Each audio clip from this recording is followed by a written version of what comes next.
Okay, we're back again. So we want to continue with the jejunum and the ileum. If time permits us, we'll talk about the large intestine. We spoke extensively on the duodenum, which is the first part of the small intestine, and basically the function of the small intestine is absorption of digested food. So they are modified, the mucosa histologically is modified in absorption, basically. Alright, so let's go, before we go ahead and talk about the jejunum and the ileum, alright, we want to continue from the duodenum where we stopped. Remember what we said about the duodenum, students, that the duodenum is 25 centimeter long, it's a C-shaped structure and largest in diameter of the three parts of the small intestine. Okay? Now let us reproduce that again. Let us see that again. That's the duodenum. Okay?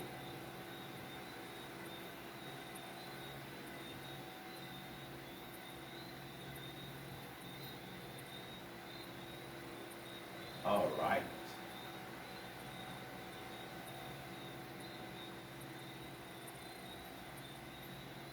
That's the duodenum. That's how it looks. Now this is your hepato. That's your duodenal, jejunal flexure.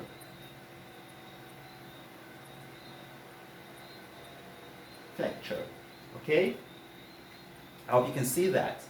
Now here there is an attachment of a ligament there, which is a skeletal ligament that extends from the diaphragm, so, and attaches there, so it helps to cause that control, emptying the duodenum, so there can be a contraction of that can cause pulling of the flexure even more to avoid increased emptying of the duodenum. Okay, so that's your ligament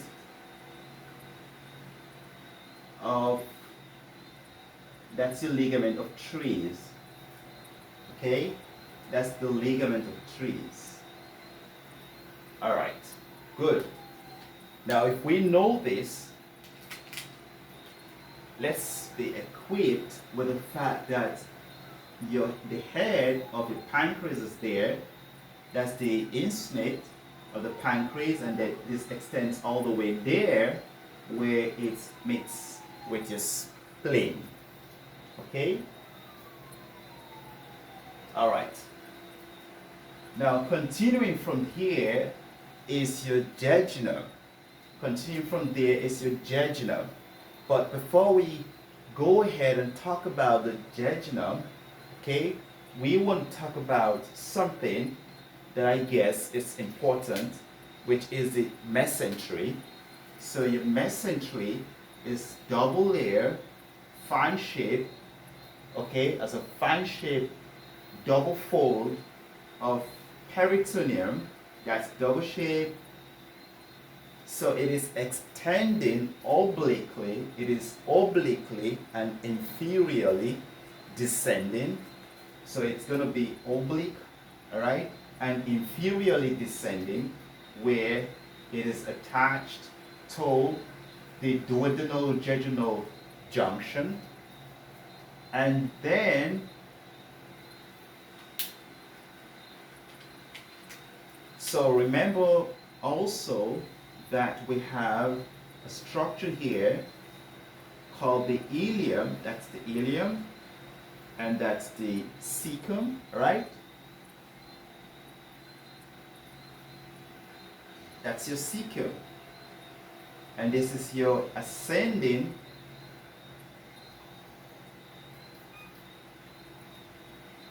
That's your ascending colon. Okay, with these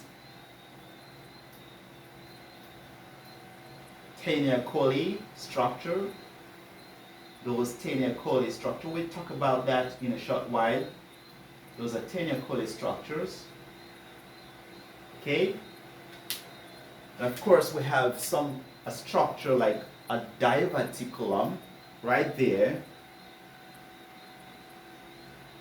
that is situated at the posterior medial aspect of the cecum.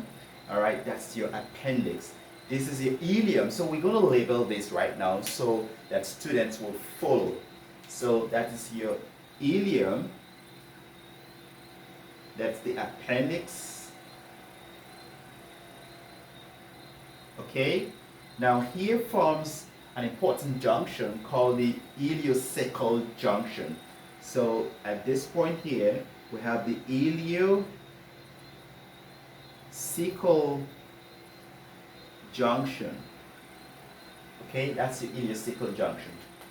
Now look at this here. This is the root of our mesentery. This is a mesentery.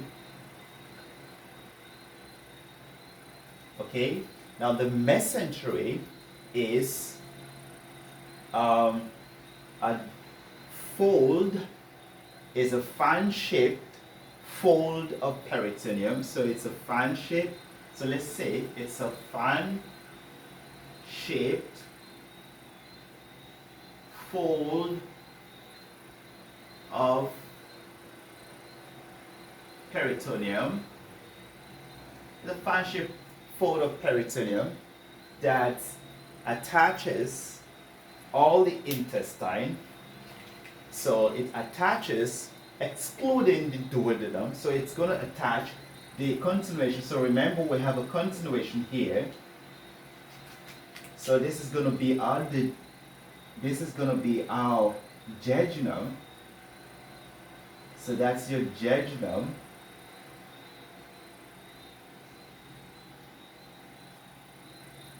And of course, we're going to have the whole coiling stuff all coiled up. These are all part of your jejunum, coiled up extensively, coiled up, right? And then we can have the ileum again, and then you have that. So it's all coiled up multiple times like bag of worm. Okay, so that's your jejunum, and that's your ileum. So the length of the jejunum and the ileum is approximately 6 to 7 meters. Wow, that is long. And that is why it has that large surface area for absorption of food. In a short while, we're going to see the difference. We're going to see the difference, not really histologically, but when you look at the inside layer of the jejunum and the ileum, we're going to see the difference in the caliber of this structure. But let us concentrate a little bit on the mesentery. Now this is a fan shape because it's going to broaden out. It extends running obliquely inferiorly where it is attached from the ileocecal, from the duodenal jejunal flexure. So we're looking at the roots of the mesentery extends from L2.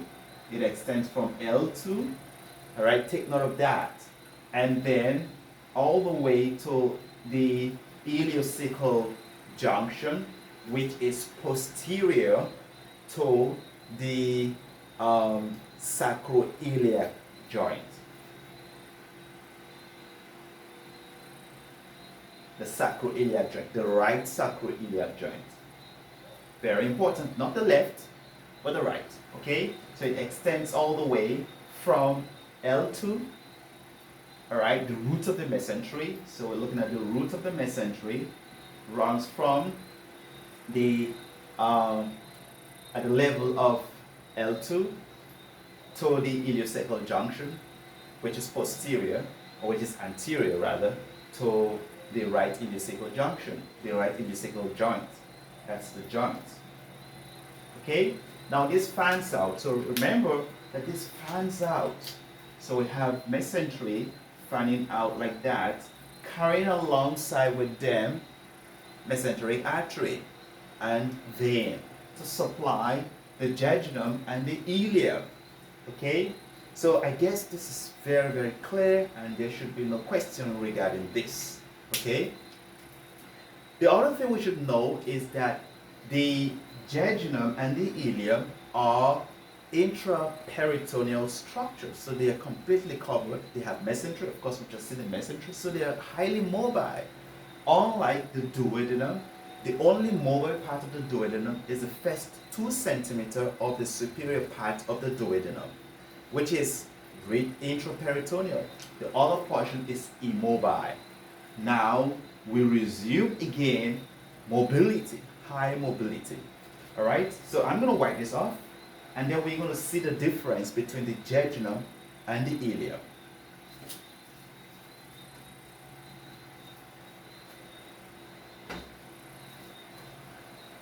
Now let's look at the differences between the jejunum and the ileum. We're going to make a table to show that right now. We're going to make a table to show that. So we have right here is jejunum, and this is the ileum. And here is a table. So what are we looking at? So we're looking at something. What are we looking at? Okay, good. So let us first of all look at the wall. The jejunum. Now, I want you to note that in terms of function, the differences spells out properly because of the function. The function of the jejunum and the ileum is absorption of digested food. So here we have function here. So it's going to be absorption. So this will help you to make your analysis. Now in terms of wall, the jejunum has more villi and the ileum has less villi. So more absorption is going to be taking place in the jejunum as it is in the ileum. Now, if that is the case, the jejunum should be thick and more heavier because it has a lot of stuff it is taking in. So it is thick right there and very heavy. How about the ileum? Of course, the opposite of that is going to be thin and it's going to be light. That's the first thing we're looking at. The other thing we want to look at is vascularity. Vascularity. Now, still the same function. If you have a lot of villi in this and less villi in this, you can actually predict which one is going to be more vascularized. Of course, it is the jejunum. So the jejunum is highly vascularized. So it is highly vascularized, and this is less vascularized. The other thing we want to look at is the Vasa Recta. So we're going to talk about the Vasa Recta in a short while, and the arcade, arterial arcades, and finally the pairs patches. Okay, the pairs patches. Now the Vasa Recta. What is Vasa Recta and arcade? Okay, listen to this carefully. How is arcades formed? Now you have the mesentery, the superior mesentery artery, and of course the inferior mesentery artery. So this is the superior mesentery artery. I'm going to wipe this off just to show you what I mean. And then it has branches. these are the branches of the superior mesenteric artery. Now, as it branches, okay, it's definitely going to form some kind of arch. See that?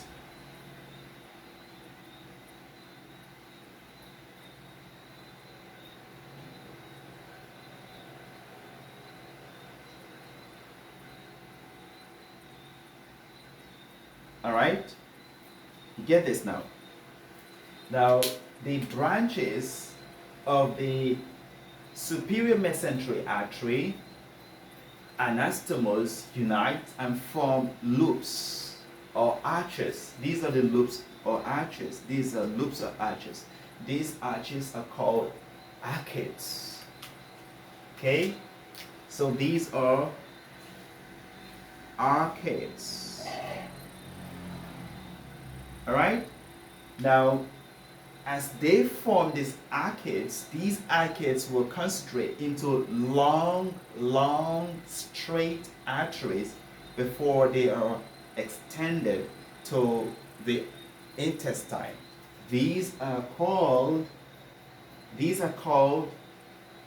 Vasa Recta. Now here you have your intestine. That's your intestine. That's the loop of an intestine. So we see how artery is being supplied, blood is being supplied to the intestine. It all have to branch from the branches of the superior mesenteric artery, and then they form arcades, and then you form Vasa Recta. The whole essence is to break the pressure of blood that is going down there. Okay? Now we now understand the difference between Vasa Recta and the arcades. So let us see. I'm not going to wipe this out because I want you to follow what I'm saying. Now we have the Vasa Recta. Now the Vasa Recta in the jejunum is the Vasa Recta in the jejunum are not as long as you find in the ileum. In the ileum, it is longer. So here you have short, and here it is longer. Okay, the arcades are few, and here they are many.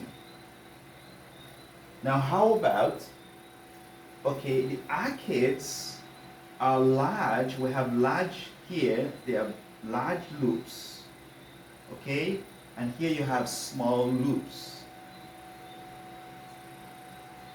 And the pars spirituals are, here you have few in the jejunum, and in the ileum you have many of them. Now what are pars spirituals? The pars spirituals are actually immunological in function. These are concentrate of lymphoid tissues or aggregate of lymphoid tissues that are found in the submucosal layer of the loop of the intestine, and I'm sure you remember that. Okay, so this is very critical for you to understand, especially when we discuss ischemia of the small intestine. To understand this anatomy, it's important when we discuss ischemia of the small intestine and some of the things that can lead to intestinal obstruction or paralytic ileus of the stomach, of the intestine. In the next video, we're going to see some of these things and the clinical correlated anatomy. Thank you very much for your time.